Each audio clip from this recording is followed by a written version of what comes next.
चलिए, हाँ, कैसे हैं आप लोग। आज हम लोग स्टार्ट करते हैं अपना चैप्टर फिजिक्स का यूनिट एंड डायमेंशन। देखिए, यूनिट क्या होता है? The standard unit for measuring any physical quantity. किसी भी फिजिकल क्वांटिटी को मेजर करने के लिए जो यूनिट हम लोग इस्तेमाल करते हैं उसको हम लोग क्या बोलते हैं? जो फिजिकल क्वांटिटी मेजर करने के लिए जो चीज़ इस्तेमाल करते हैं उसको हम लोग क्या बोलते हैं? यूनिट। अब जैसे समझिए इस बात को, जैसे मान लीजिए कि लेंथ है हमारा, सॉरी लेंथ है हमारा। तो लेंथ को मेजर करने के लिए हम लोग क्या क्या इस्तेमाल करते हैं?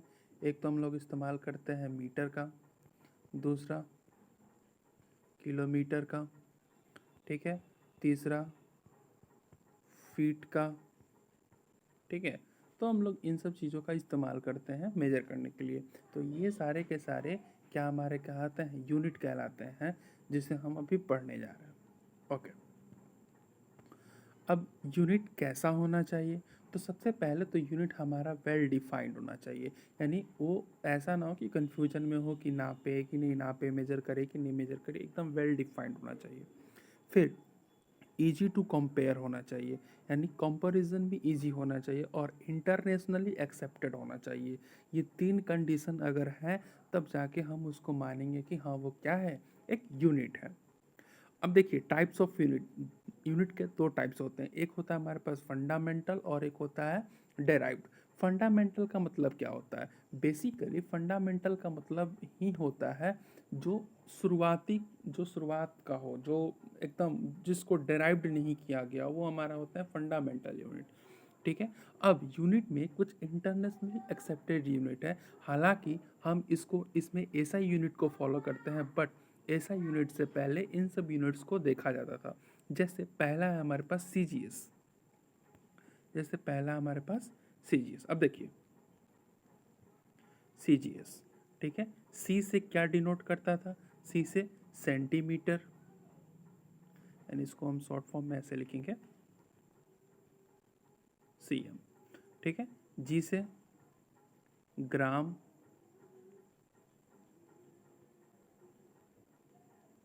और एस से क्या होता था हमारे पास? टाइम डिनोट होता था, यानी सेकेंड। ओके। फिर हमारे पास जो नेक्स्ट यूनिट था वो देखिए यहाँ पे हमारे पास जो नेक्स्ट यूनिट था वो था हमारे पास एम के एस। देखिए ये एस आई यूनिट से पहले के यूनिट्स हैं, ठीक है। अभी हम सिर्फ और सिर्फ एस आई यूनिट को फॉलो करते हैं, सिर्फ और सिर्फ एस आई यूनिट को फॉलो करते हैं। क्यों फॉलो करते हैं हम ये भी बताएंगे। उसके बाद हमारे पास आता है एम के एस यूनिट।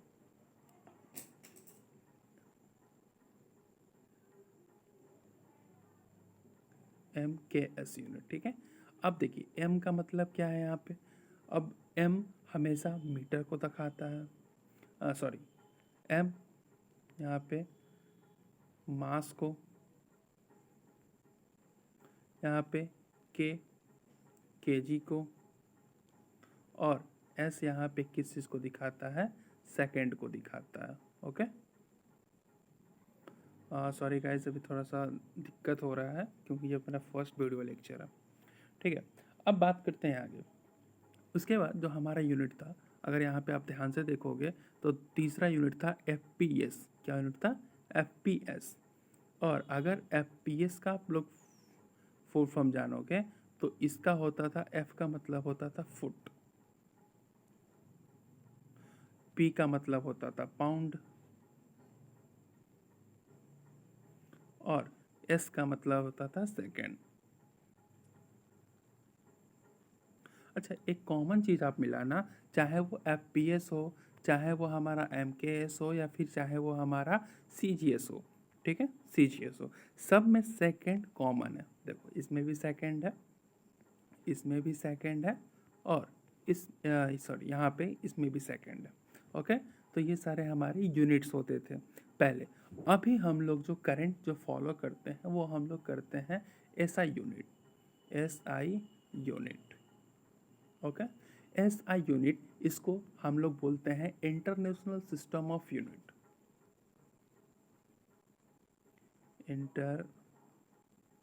इंटरनेशनल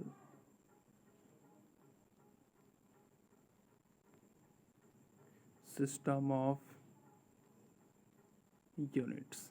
ओके, इसे हम इंटरनेशनल सिस्टम ऑफ यूनिट्स बोलते हैं और हम लोग अभी इसी को फॉलो करते हैं।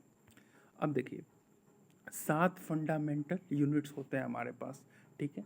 पहला है लेंथ, पहला क्या है, लेंथ, ठीक है। चलिए देखिए इसको, पहला हमारे पास होता है लेंथ। लेंथ, अब लेंथ का जो ऐसा यूनिट होता है, ऐसा यूनिट, क्योंकि अभी हम लोग इसी को फॉलो करते हैं, बाकी कोई यूनिट फॉलो नहीं होता, इसका होता है मीटर। क्या होता है, मीटर। और इसका जो सिंबल होता है वो सबको पता है, एम, स्मॉल एम से इसको हम लोग डिनोट करते हैं, ठीक है। फिर अगर हम बात करें नेक्स्ट, हाँ, अगर हम बात करें नेक्स्ट मास, मास पता ही है आपको, वेट को डिनोट करने के लिए होता है, और इसका जो ऐसा यूनिट होता है, ऐसा यूनिट होता है वो क्या होता है, केजी यानी किलोग्राम, ठीक है। और इसको डिनोट भी इसी से करते हैं, किलोग्राम से करते हैं। फिर जो हमारा नेक्स्ट जो ऐसी फंडामेंटल यूनिट होता है वो होता है हमारे पास टाइम। क्या होता है हमारे पास, टाइम। अब टाइम को तो डिनोट चाहे वो सीजीएस हो, चाहे वो एमकेएस हो, चाहे वो एफपीएस हो, या फिर चाहे वो एसआई हो, सब में टाइम को डिनोट करने के लिए एक यूनिट का यूज होता है जिसको हम लोग बोलते हैं सेकंड। क्या बोलते हैं, सेकंड बोलते हैं। Okay, clear. फिर जो हमारा नेक्स्ट जो हमारा नेक्स्ट फंडामेंटल यूनिट है उसको हम लोग बोलते हैं इलेक्ट्रिक करंट। कभी ना कभी आपने नाम सुना होगा इलेक्ट्रिक करंट का, 10th क्लास 9th क्लास में आपने पढ़ा होगा इलेक्ट्रिक करंट के बारे में। अब देखिए इलेक्ट्रिक करंट को जो मेजर करने का तरीका होता है उसको हम लोग मेजर करते हैं एम्पियर में। किस में मेजर करते हैं, एम्पियर में। और इसका जो सिंबल होता है वो कैपिटल ए से होता है। अच्छा, आपने 10th क्लास में सुना होगा, आपने 10th क्लास में जो इलेक्ट्रिसिटी चैप्टर है उसमें पढ़ा होगा कि इलेक्ट्रिक करंट को मेजर करने के लिए एक डिवाइस का यूज होता है जिसको हम लोग बोलते हैं एम मीटर। किसको, एम मीटर। इसको हम आपके पीडीएफ में प्रोवाइड कर देंगे। चलिए, उसके बाद जो हमारा नेक्स्ट है वो है हमारा टेम्परेचर। टेम्परेचर से तो आप लोग सब लोग पता ही होगा टेम्परेचर क्या होता है। अभी गर्मी के दिनों में आप लोगों ने टेम्परेचर देखा ही होगा, ठीक है। टेम्परेचर को जो मेजर करने के, अब देखिए इसमें बहुत सारे लोगों का कन्फ्यूजन होता है। बहुत सारे लोग कहते हैं कि सर इसमें सेल्सियस का यूज होता है, सेल्सियस का, ठीक है, ऐसे। बट आपको बता दें कि ये बिल्कुल गलत है, ठीक है। टेम्परेचर का जो ऐसा यूनिट होता है वो होता है केल्विन। क्या होता है, केल्विन, ठीक है। और इसको मेजर करने, इसका जो सिंबल होता है उसको हम लोग के से क्या करते हैं, डिनोट करते हैं। फिर आगे हम लोग बढ़ते हैं और हम लोग बात करते हैं लाइट के बारे में। तो जब लाइट के बारे में बात करते हैं तो लाइट को मेजर किया जाता है लूमिनस इंटेंसिटी में। लूमिनस इंटेंसिटी, ठीक है। और इस लूमिनस इंटेंसिटी का जो ऐसा यूनिट होता है वो होता है हमारे पास कैंडेला। क्या होता है, कैंडेला, ठीक है। और इसका जो सिंबल होता है वो होता है कैपिटल सी और स्मॉल डी। ये होता है हमारे पास कैंडेला लूमिनस इंटेंसिटी का। फिर लास्ट हमारा जो फिजिकल क्वांटिटी होता है यानी फंडामेंटल यूनिट होता है, उसे हम क्या बोलते हैं, उसे हम लोग बोलते हैं अमाउंट ऑफ सबस्टांस। कभी ना कभी आपने, अगर आपका बैकग्राउंड केमिस्ट्री से रहा है या फिर आपने 12th साइंस से स्ट्रीम से किया है तो आपने मोल का नाम सुना होगा, अमाउंट ऑफ सबस्टांस,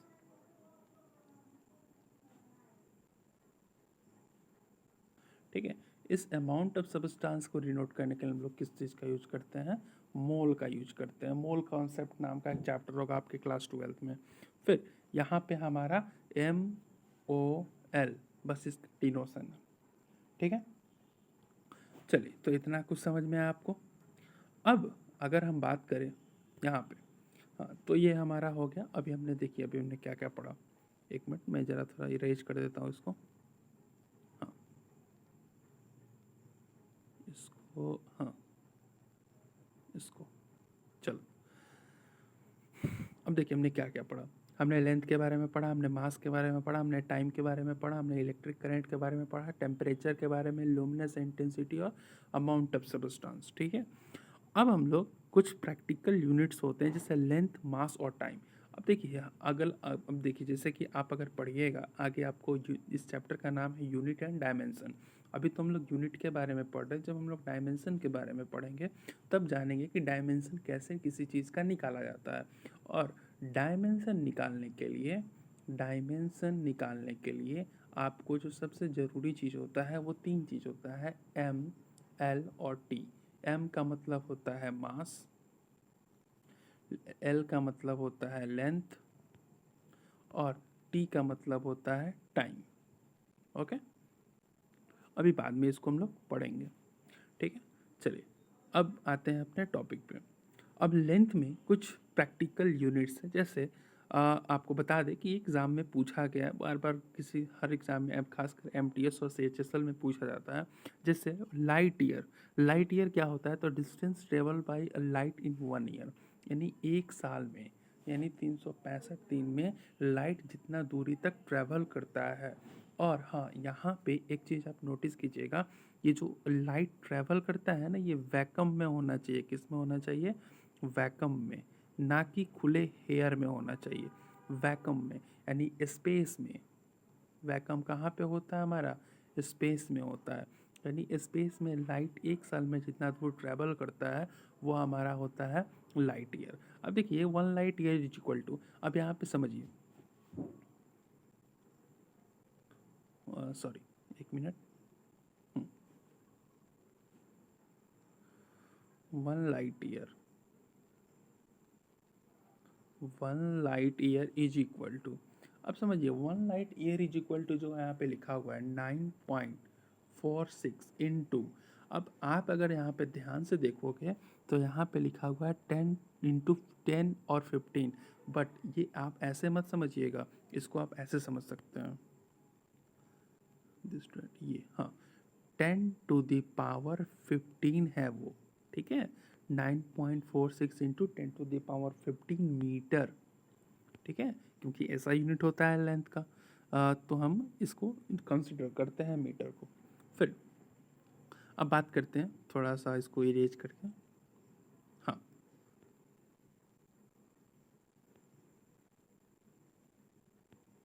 1 मिनट, हाँ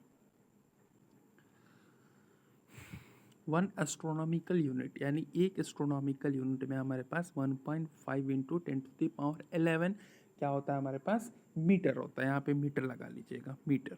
ठीक है, सॉरी, मीटर। अब आगे चलते हैं। फिर 1 पारसेक, देखो यहाँ पे जो पारसेक है ना, साइंटिस्ट का नाम था और उन्होंने इसकी खोज की थी, इसीलिए उन्हीं के नाम पे इनका यूनिट रख दिया गया है। 1 पारसेक इज इक्वल टू कितना होता है? 3.36 इन लाइट ईयर, यानी इतने लाइट ईयर, यानी इतने मीटर। कितने मीटर? इतने मीटर कितना है? 3.08 इंटू 10⁻16 मीटर ये ट्रैवल करता है 1 पारसेक इक्वल टू, यहाँ पे लास्ट में मीटर लगा लीजिएगा, छूट गया थोड़ा सा। फिर 1 नॉटिकल माइल, हाँ एक याद रखिएगा, नॉटिकल माइल को ही हम लोग क्या बोलते हैं? सी माइल बोलते हैं, क्योंकि ये सी का डिस्टेंस को मेजर करने के लिए होता है। ठीक है, इतना फीट होता है, 6076 फीट और 1852 मीटर का होता है।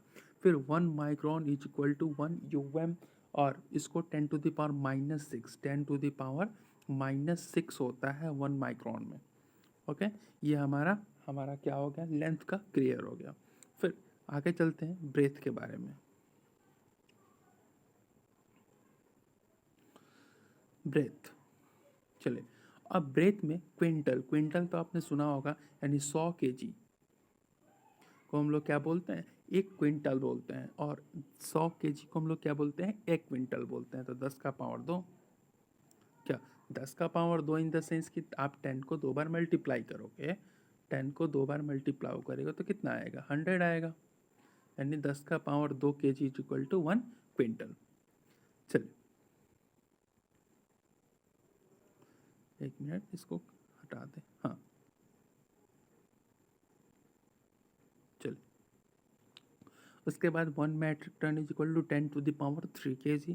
फिर 1 atomic mass unit is equal to 1.66 into 10⁻27। 1.66 into 10⁻27 है, ठीक है। तो आप इसको ऊपर के लेंगे, पावर में लेंगे हमेशा, ठीक है। अब देखिए यूनिट्स आप याद रखिएगा, इनमें से कुछ यूनिट्स आप याद रख सकते हैं, कभी कभी पूछता है यूनिट एंड डायमेंशन से, या हम बस अभी यूनिट पढ़ रहे हैं, डायमेंशन अभी हम लोगों ने नहीं पढ़ा। चलिए उसके बाद 1 slug is equal to 14.58 kg, 1 pound is equal to इतना, और 1 चंद्रशेखर लिमिट, ये हमारे इंडियन साइंटिस्ट थे, इन्हीं के नाम पे रखा गया है। तो 1/4 times of the mass of the sun, यानी इतने हमारे kg होते हैं। फिर चलिए टाइम में बात करते हैं, तो 1 सोलर डे, एक सोलर डे में कितने सेकेंड होते हैं आप बताइए। 86,400 सेकेंड्स होते हैं एक सोलर डे में। फिर 1 ईयर में कितने दिन होते हैं, 365 डेज एंड हाफ डे। अब देखिए यहाँ पे क्वेश्चन बहुत ही मज़ेदार क्वेश्चन है, इंडिया के में पूछा गया था एक क्वेश्चन, हम आपको बताते हैं। देखिए यहाँ पे पूछा गया था एक क्वेश्चन, एसएससी एमटीएस में भी और सीएचएसएल में भी क्वेश्चन पूछा गया। बच्चे कंफ्यूज रहते हैं कि कभी कभी पूछा जाता है कि एक दिन, एक साल में कितने दिन होते हैं, तो बच्चे क्या करते हैं 365 मार्क टिक आउट करके आ जाते हैं, बट नहीं, एक साल में 365 डेज तो होता ही है, बट कुछ घंटे भी होते हैं। और ऑप्शन में ऐसे दिया रहता है 365 1/2, 365 1/4, ऐसे कुछ कुछ दिया रहता है, ठीक है। तो आप ये बात हमेशा ध्यान रखिएगा कि जो ऑप्शन होता है वो 365/1/4 होता है। क्यों होता है हम बताते हैं। जैसे देखो एक दिन कितने घंटे का होता है, 24 घंटे का होता है, ठीक है। तो हमारा जो रोटेशन रिवॉल्यूशन पीरियड ही तो एक साल का होता है ना, तो हमारा जो रिवॉल्यूशन पीरियड है वो होता है 365 डेज, 6 आवर 9 मिनट 11 सेकेंड। वो हम लोग कंक्लूड नहीं करते हैं, सिर्फ 6 आवर को देखिए। अब तुम बताओ कि 24 घंटे का एक दिन होता है, ठीक है, और 24 सॉरी 1 मिनट, हाँ, 24 आवर का 1 डे होता है, ठीक है। और इसमें 1/4 से मल्टीप्लाई कर देंगे 24 को, तो कितना हो जाएगा 6 आवर, ठीक है। तो ऑप्शन में दिया रहता है, देखो ऑप्शन में कैसे दिया रहेगा आपको बताते हैं। ऑप्शन एक दिया रहेगा 365, एक दिया रहेगा 365 हाफ एंड 2, एक दिया रहेगा 365 हाफ एंड 4, और एक NOT। तो आपको टिक आउट किसको करना है, इसको करना है, क्योंकि जो समय लगता है वो हमारा 365 1/4 लगता है। अब यहीं पे निकल के आता है लीप ईयर का बात। लीप ईयर कैसे आता है आपको पता है, लीप ईयर क्या होता है। लीप ईयर का मतलब जिसमें 366 डेज हो। अब आप बोलोगे सर 366 डेज कैसे हो जाएगा। अब समझो, बात को ध्यान से समझो। जैसे हमने बताया कि एक साल में, जैसे मान लो कि 2018 चल रहा था, ठीक है, मान लेते हैं कि 2018 चल रहा था, और इसमें 365 एंड 6 घंटे लगे कंप्लीट करने में। फिर 2019 आया, ठीक है, और इसमें भी 365 एंड 6 आवर लगा। 2020 आया, इसमें भी 365 6 आवर लगा। बट 2021 जो आएगा उसमें क्या होगा, इसका 6 घंटा, इसका 6 घंटा, और इसका 6 घंटा, और फिर इसमें भी तो 6 घंटा होगा, यानी टोटल 6 घंटा 6 घंटा 6 घंटा और 6 घंटा, यानी 6 24 घंटा। यानी यहाँ पे 2021 में जो हमारा दिन होने वाला था 365 का, प्लस इसमें 24 घंटा और ऐड हो गया, यानी 366 डेज का हो गया। ऐसे ही हर 4 साल पे हमारा क्या आता है, लीप ईयर आता है। आई गेस कि आपको समझ में आया होगा। चलिए अब हमारे लास्ट टॉपिक की तरफ बढ़ते हैं, वो है हमारा 1 ईयर में इतने डे होते हैं। सॉरी यहाँ पे थोड़ा सा सुधार कर लीजिएगा, 1/4 होगा, ठीक है। उसके बाद 1 लूनर मंथ में कितने दिन होते हैं, तो 1 लूनर मंथ में क्या होता है हमारे पास 27.3 सोलर डेज होते हैं। फिर एक ट्रॉपिकल ईयर में क्या होता है, तो it is the year in which total solar Eclipse occur. Solar Eclipse का मतलब होता है सूर्य ग्रहण। ठीक है, सूर्य ग्रहण चंद्र ग्रहण पे अलग से वीडियो हम बना देंगे आपके लिए। ठीक है, अब चलिए लीप ईयर। लीप ईयर तो हमको समझा ही दिए। चलिए आई थिंक आज आपको समझ में आया होगा। ठीक है, ये जितनी भी चीज़ें हैं सबके आप स्क्रीनशॉट लेके रख लीजिएगा, चाहे तो लिख भी सकते हैं। Okay, thank you, bye bye.